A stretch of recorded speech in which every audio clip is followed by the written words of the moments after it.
दोस्तों, हावड़ा जंक्शन से एक स्पेशल ट्रेन दिल्ली के लिए रवाना होने वाली थी। प्लेटफॉर्म पर हजारों लोग बैठे थे और उन्हीं के बीच में एक लड़की भी बैठी थी।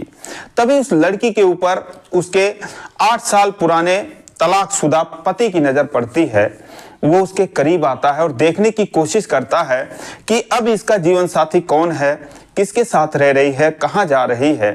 दोस्तों, ट्रेन आ जाती है। वो लड़की स्लीपर कोच में घुसने लगती है। उसके पति का टिकट जो है उसी ट्रेन में एसी डब्बे में रहता है, लेकिन वो भी अपनी तलाकशुदा पत्नी के पीछे पीछे स्लीपर कोच में घुस जाता है। दोस्तों, वो युवक अपने तलाकशुदा पत्नी के ही सीट पर बैठने की कोशिश करता है कि ताकि आज की रात का सफर इसके साथ मैं कर सकूं। दोस्तों, एक दिल को छू लेने वाली कहानी है, बहुत इंटरेस्टिंग कहानी। आइए जानते हैं पूरी कहानी इस वीडियो में। लेकिन वीडियो में आगे बढ़ने से पहले बस वही रिक्वेस्ट कि आप वीडियो को लाइक कर दीजिए, चैनल को भी सब्सक्राइब कर लीजिए ताकि मेरा हौसला बढ़ता रहे। दोस्तों, उस लड़की का नाम होता है पूजा और उस लड़के का नाम होता है प्रदीप। दोस्तों, दोनों की 10 साल पहले शादी हुई थी, लेकिन शादी के 2 ही साल बाद यानी 8 साल पहले इन दोनों का तलाक हो गया था। दोनों की कमियां थी उसमें, लेकिन फिलहाल तलाक हो चुका था। दोस्तों, ट्रेन चल पड़ती है। जो पूजा थी वो स्लीपर कोच में जाकर बैठने लगती है, तो उसके पीछे पीछे जो उसका तलाकशुदा पति था वो भी उसी कोच में घुस जाता है, उसी डिब्बे में घुस जाता है। हालांकि उसका जो टिकट है वो एसी डब्बे का रहता है, लेकिन जब वो अपने पत्नी को देखता है बहुत उदास बैठी रहती है और वही खूबसूरती, वही सुंदरता, तो जो है सोचता है चलो 8 साल बाद मिली है तो किसी ना किसी बहाने इसके पास बैठा जाए, इससे कुछ बातें किया जाए। तो दोस्तों, इसलिए वो उसी डब्बे में घुस जाता है। तो दोस्तों, जो पूजा होती है वो डब्बे के बीच में जाकर साइड वाले सीट पर बैठ जाती है, वहीं पर उसका टिकट रहता है और वो जाके उसके पीछे ही खड़ा हो जाता। प्रदीप ये देखने की कोशिश करता है कि क्या पता इसके दाएं बाएं कोई हो तो अभी आके इसके साथ बैठे, लेकिन जो भी आता उस सीट पर बैठने की कोशिश करता। चूंकि वो अकेले बैठी थी तो पूरा सीट खाली था, तो उसको तुरंत मना कर देती थी, कहती थी यहाँ पे जगह नहीं है, ये मेरी सीट है। 1-2 लोग बोले कि अभी 1 घंटे में उतर जाएंगे, अगले स्टेशन पर उतर जाएंगे, लेकिन उसने बोला कि मेरी तबीयत खराब है और मैं यहाँ पर बैठने नहीं दूंगी, मैं आराम करने जा रही हूँ। अब दोस्तों, प्रदीप पीछे से सब देख रहा था। पूजा जो है खिड़की के बाहर झांक रही थी, जब भी कोई आता उसको वो मना कर देती थी। प्रदीप धीरे से जाता है, अपना बैग उसके सामने रखता है। वो पैर फैला के बैठी हुई थी। जैसे बैग रखता है तुरंत बोलती है कि यहाँ कहाँ रख रहे हो, ये मेरी सीट है, उतारो इसको यहाँ पर से, हटाओ। प्रदीप बोलता है कि मैडम मैं बस 1 ही 2 घंटे में उतर जाऊंगा, मेरी सीट है नहीं, तो अभी आप सोने का टाइम हो नहीं रहा है आपका, तो तब तक मुझे बैठने दीजिए। जब वो आवाज़ सुनती है तो चौंक जाती है, उसकी तरफ देखती है, 10-20 सेकंड देखती ही रहती है।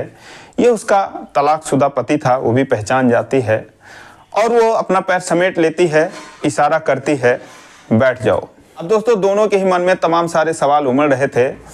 प्रदीप जो है शुरुआत करता है, बोलता है कि दिल्ली अपना इलाज कराने जा रही हो क्या? तो पूजा बोलती है कि मुझे क्या हुआ है, मैं क्यों जाऊंगी इलाज कराने? तो प्रदीप बोलता है कि नहीं, अभी तुमने कुछ लोगों को कहा कि सीट पर मत बैठो, मेरी तबीयत खराब है, मुझे आराम करना है और तुम काफ़ी उदास भी लग रही हो, क्या बात है? तो पूजा बोलती है नहीं, मेरी तबीयत नहीं खराब है और मेरी उदासी का कारण आप जानकर क्या करोगे, आप बैठ गए हो तो बैठे रहो, ऐसी कोई परेशानी नहीं है मुझे। तो प्रदीप कहता है कि दिल्ली कब से रह रही हो? पूजा कहती है कि पहली बार जा रही हूँ। अब वो उसको एकटक निहारने लगता है और पूजा खिड़की के बाहर देखते देखते कभी एक नज़र इस पर भी मान लेती थी। दोस्तों, सर्दियों का महीना था, ट्रेन चलने लगती है तो ठंडी ठंडी हवा घुस रही थी। सारे लोग जो पैसेंजर थे कुछ ना कुछ ओढ़ने के लिए लाए थे, अपना निकाल निकाल के ओढ़ने लगते हैं। पूजा भी अपने बैग से एक ऊनी कंबल निकालती है, ओढ़ लेती है। जो प्रदीप था उसका तो ऐसा कुछ लाने का मतलब ही नहीं था, क्योंकि एसी में सब कुछ मिलता है, कंबल चद्दर वगैरह, कुछ घर से लाया नहीं था। तो जब ज़्यादा ठंड लगने लगती है तो पूजा उससे कहती है कि आप कुछ छोड़ने के लिए नहीं लाए हो क्या? प्रदीप बोलता है नहीं, मुझे ध्यान ही नहीं रहा, मैं तो कुछ लाया ही नहीं। पूजा बोलती है कि आपको लाना चाहिए था, आपको ठंड लग सकती है। अब दोस्तों, जब अगला स्टॉप आता है तो साइड के सीट का जो दूसरा पैसेंजर था वो ट्रेन में चढ़ता है, उसके बाद उस सीट पर आकर बैठने लगता है। उसके बैठते ही पूजा बोलती है कि इस पर कहाँ सामान रख रहे हो जी, इस पर कहाँ बैठ रहे हो आप, ये सीट हमारी है। वो बोलता है कि क्या बात कर रही हैं, आधा सीट तो मेरा है इसमें। वो बोलती नहीं, ये पूरी सीट मेरी है। दोस्तों, अपना टिकट निकालती है, प्रदीप को देती है। प्रदीप समझाता है कि ऐसा है, आधी सीट तुम्हारी है, आधी सीट इनकी है, जब सोना होगा तो ये पूरी सीट तुम्हारी हो जाएगी, ऊपर वाली सीट इनकी हो जाएगी। अक्सर इस बात पर लोग लड़ लेते हैं, उनको पता नहीं रहता। जैसे ही अगला पैसेंजर आता है उसको बोलते हैं तुम ऊपर चले जाओ, लेकिन जहां तक बैठने का अधिकार है तो आधी सीट इनकी है। दोस्तों उसकी बात समझ जाती है पूजा, चुप हो जाती है। तब तक वो आदमी खड़ा ही रहता है जो दूसरा पैसेंजर होता है। उसके बाद वो जाकर बीच में बैठने की कोशिश करने लगता है। तो उसको पूजा कहती है कि यहाँ कहाँ बैठ रहे हो तुम, अपने सीट पर जाओ जहाँ आपकी सीट है। दोस्तों बैठते बैठते उठ जाता है। फिर प्रदीप को बोलता है कि भाई साहब आप इधर आ जाइए तो मैं अपनी सीट पर बैठ जाऊं। दोस्तों दूसरी खिड़की वाली सीट पर बैठ जाता है। उसके बाद फिर ट्रेन जो है वो चल पड़ती है। जब ट्रेन चल पड़ती है तो काफ़ी ठंडक हो रही थी। वो जो पैसेंजर नया आया था वो भी अपना ओढ़ लेता है निकाल के। अब दोस्तों ठंड काफ़ी बढ़ जाती है तो पूजा अपना कंबल जो है उसको ओढ़ाते हुए उसके पैर पर डालते हुए बोलती है कि ओढ़ लो, नहीं तो तुम्हारी तबीयत खराब हो जाएगी ठंडी से। तो प्रदीप बोलता है कि नहीं, मुझे ठंडी नहीं लगती, दरअसल मेरी ठंड के दिनों में किसी से रजाई को लेकर झगड़ा हो गया था, तब से मुझे ठंड नहीं लगती। दोस्तों एक बार इन दोनों पति पत्नी में जब इनका तलाक नहीं हुआ था तो सर्दियों के दिनों में कंबल की खींचातानी को लेकर लड़ाई हो जाता है और पूजा जो है मारे गुस्से के लाके उस पर पानी ही डाल देती है। रात भर दोनों फिर कुछ और ही ओढ़ के गुजारा करते हैं। अब दोस्तों प्रदीप का इशारा उसी के तरफ था। पूजा भी समझ जाती है, मुस्कुरा देती है, हंसने लगती है, बोलती है कि उसमें जरूर आपकी गलती रही होगी। तो बोलता है कि नहीं, अगले ने पानी डाल दिया उस पर, तो बताओ मेरी गलती कहाँ से थी। दोस्तों दोनों हंसने लगते हैं। उसके बाद सफर चलता है। दोस्तों धीरे धीरे खाने का टाइम हो जाता है तो पूजा बोलती है कि आप खाना खा लीजिए। बोलता मैं तो कुछ लाया नहीं हूँ, अभी आएगा कोई तो मैं उसी से लेके खा लूंगा, तुम खा लो अगर लाई हो तो दोस्तों पूजा कहती है कि हाँ मेरे तो खाने का टाइम हो रहा है, आपका तो कुछ और ही टाइम हो रहा होगा, आपने बैग में रखा ही हुआ होगा, अभी आपका शुरू हो जाएगा। प्रदीप बोलता है कि अरे यार नहीं, ऐसी बात नहीं है, जैसा तुम समझ रहे हो ऐसा कुछ भी नहीं है, मैंने पीना उना छोड़ दिया। पूजा हैरान रह गई, बोली कब से? तो उसने बोला 4 साल हो गए, मैं नहीं पीता और ना ही कभी पीऊंगा। पूजा कहती है कि आप झूठ बोल रहे हो, मुझे तो यकीन ही नहीं हो रहा है। वो कहता नहीं यार वाकई में तुम्हारी कसम मैं नहीं पीता। तो पूजा बोली कि मैं कौन होती हूँ मेरी आप कसम खा रहे हो। बोलता किसी भी कसम दिलवा लो यार, माँ कसम मैं नहीं पीता। दोस्तों हैरान रह जाती है, बोलती है कि जिसके लिए आप सब कुछ छोड़ दिए, सारा कुछ इतना हो गया, आपको पता ही है, आप जाके अब शराब छोड़े, काश आप पहले छोड़ दिए होते। खैर जो भी है, अब से आप सुधर जाओ, मैं तो भगवान से यही दुआ करूंगी। सुनकर मुझे बहुत खुशी हुई कि आपने छोड़ रखा है। सच बताओ मैं दिल से कह रही हूँ, मुझे बहुत सुकून मिला आपकी ये बात सुनकर। दोस्तों पूजा और प्रदीप के बीच में तलाक का सबसे मुख्य कारण जो था वो यही था कि वो जो है शराब का बहुत बड़ा आदी था। अपने माँ बाप की भी नहीं सुनता था, हमेशा शराब पिए मस्त रहता था, पूजा से भी मारपीट करता था और उसके इन्हीं आदतों से वो 2 ही साल में तंग आ गई थी।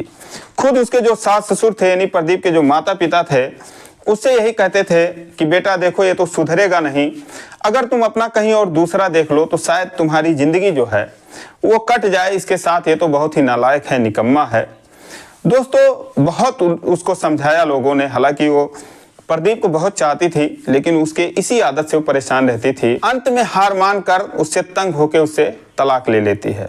फिर पूजा कहती है कि वाकई में मुझे यकीन नहीं हो रहा है, मुझे बहुत खुशी हुई, और बताओ घर में कौन है, मम्मी पापा कैसे हैं, आपकी छोटी बहन कैसे है, मुझे उसकी बहुत याद आती है। दोस्तों जो प्रदीप की छोटी बहन थी अपने भाभी को बहुत मानती थी। प्रदीप बोला घर में सब ठीक हैं और छोटी बहन की भी शादी हो गई 2 साल पहले।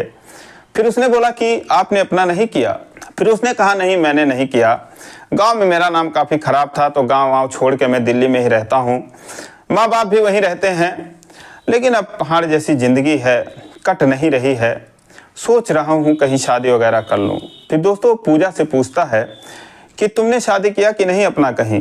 पूजा कहती है कि अभी तक तो नहीं किया, लेकिन मैं दिल्ली इसीलिए जाऊँ, मेरी एक फ्रेंड है उसने कहीं रिश्ता लगा रखा है तो शायद मेरी हो जाए 1 महीने 2 महीने में।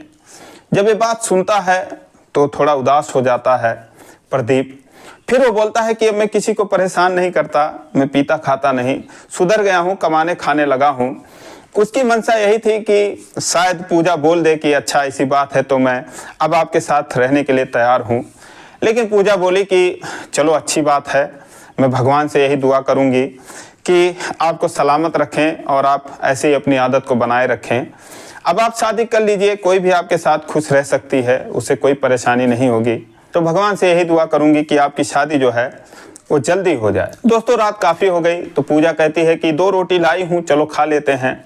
प्रदीप कहता है कि 2 रोटी में ना तुम्हारा पेट भरेगा ना मेरा पेट भरेगा, क्या फ़ायदा। तो बोली कि चलो पति पत्नी ही समझकर मिल बांट कर खा लेते हैं जो भी हमारे पास है, हमने बहुत ऐसा एडजस्ट किया हुआ है पहले, तो अब आप अच्छे भी हो गए हो, तो चलो कम से कम आज मेरे हाथ की बनाई हुई 1 रोटी आप खा लो। दोस्तों इतने देर में ट्रेन में बिरयानी बिरयानी बिरयानी बेचने वाले आ जाते हैं। 2 बिरयानी लेता है और उसके बाद दोनों खुशी खुशी खाते हैं। खाने के बाद जो दूसरा पैसेंजर था वो बोलता है भाई साहब मैं तो जा रहा हूँ ऊपर, अब आप लोग सोइए, कोई दिक्कत नहीं है। दोस्तों फिर उसके बाद दोनों इधर उधर सर करके सो जाते हैं, वही कंबल ओढ़ के सो जाते हैं। अब दोनों को नींद नहीं आ रही थी, उसके ख्याल में ये सुधर चुका था और इसके ख्याल में कि मेरी इतनी खूबसूरत बीवी थी, मुझे छोड़कर मेरी शराब की वजह से चली गई, दूसरी शादी करने जा रही है, काश मुझे अपना लेती या मैं इससे हिम्मत कर पाता कहने के लिए कि मेरे पास आ जाओ फिर से।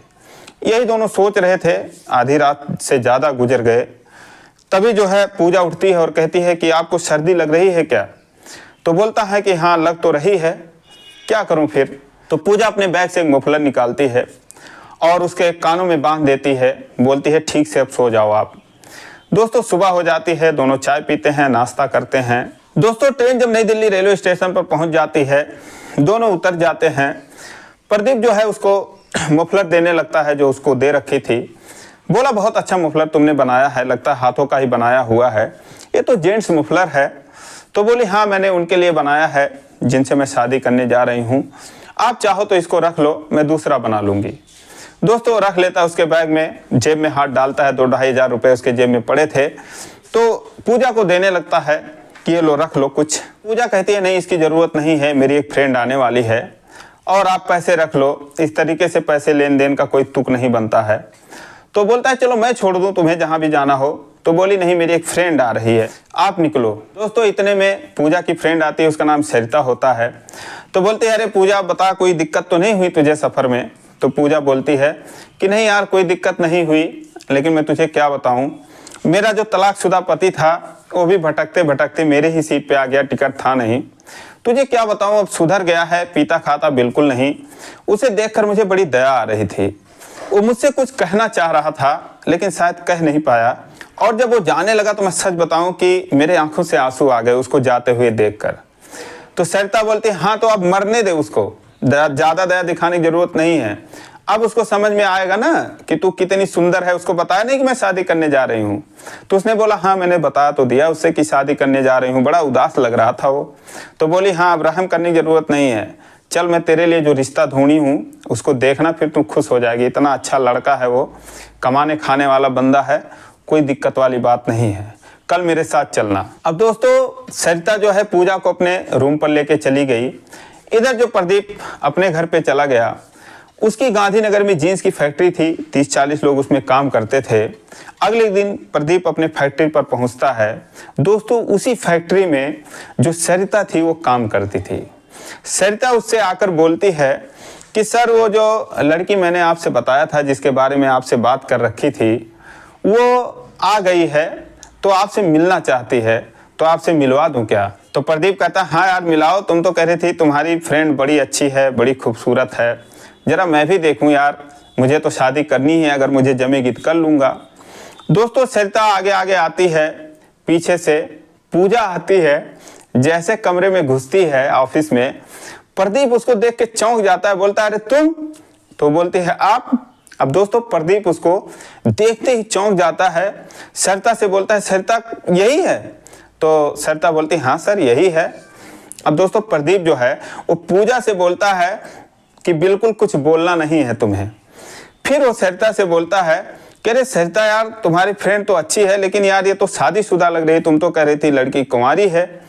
तो उसने बोला हाँ सर बिल्कुल कुंवारी है, आपकी कसम आप पूछ सकते हो, मैं झूठ नहीं बोल रही हूँ, इसकी शादी नहीं हुई है। प्रदीप बोलता है अरे यार सरिता तुम क्यों कसम खा रही हो, यही तो मेरी पहली पत्नी है जिससे हमारा तलाक हो चुका है। अब दोस्तों वो शॉक्ड रह जाती है। उसने प्रदीप को बताया था कि लड़की बिल्कुल कुंवारी है, माँ बाप गरीब हैं, तो उम्र जो है वो 30 साल की हो गई है, उसकी शादी नहीं हो पाई है, लेकिन लड़की सही है। दोस्तों फिर प्रदीप बोलता है कि सरिता कहीं तुमने इनसे तो नहीं बताया कि मैं कुंवारा हूँ? तो बोलती नहीं सर, मैं इतना भी झूठ नहीं बोलती। दोस्तों उसके बाद प्रदीप पूजा से कहता है कि पूजा देखो, ये सरिता जो है ये समझ लो हमारे लिए भगवान है, ये अगर हमको मिलाई है तो अब यहाँ पर इतने सारे लोग हैं, तुम किसी से भी पूछ सकती हो। अब मैं पीता उता नहीं हूँ, आराम से कमाता हूँ, अपने माँ बाप की सेवा करता हूँ, तुम किसी से भी पता कर सकती हो। और भगवान ने मौका दिया है तो एक बार और तुम मुझे मौका दो, मेरे पास आ जाओ, तो मैं तुम्हारा एहसान ज़िंदगी भर मानूंगा। तुम चाहो तो किसी से भी मेरे बारे में पता कर सकती हो। दोस्तों उसके बाद पूजा की आंखों से आंसू आ जाते हैं, बोलती मुझे अब किसी से पूछने या पता करने की ज़रूरत नहीं है। दोस्तों उसके पास आती है, उसके गले से लग जाती है। दोस्तों एक बार फिर से दोनों की ज़िंदगी बसती है। दोस्तों उसके बाद दोनों सरिता को लाख लाख धन्यवाद देते हैं कि तुम्हारी वजह से हमारी एक बार फिर से ज़िंदगी बन गई। दोस्तों शाम को जब वो पूजा को लिवा कर सरिता भी जाती है, प्रदीप अपने घर पर जाता है, अपने माँ बाप के सामने उसको खड़ा करता है कि देखो मम्मी पापा आपकी बहू आ गई है फिर से। दोस्तों इतना खुश होते हैं वो कि जिसका कोई हिसाब नहीं, दोनों को लाख लाख आशीर्वाद देते हैं। उसके बाद कहते हैं बेटा ये लक्ष्मी थी, हमारे घर से चली गई थी, फिर हमारे घर में आ गई है। सरिता को बहुत बहुत धन्यवाद देते हैं। लेकिन उसके बाद प्रदीप कहता है कि सरिता इसीलिए तुम मेरी फैक्ट्री चला लेती हो कि तुम इतनी होशियार हो। तो दोस्तों ये कहानी आप लोगों को कैसी लगी कमेंट करके जरूर बताइए, ये एक सच्ची कहानी है। तो दोस्तों ये रही कहानी, अगर आपको अच्छी लगी हो तो यार चैनल को सब्सक्राइब करिए। फिर मिलेंगे अगले वीडियो में, तब तक के लिए जय हिंद।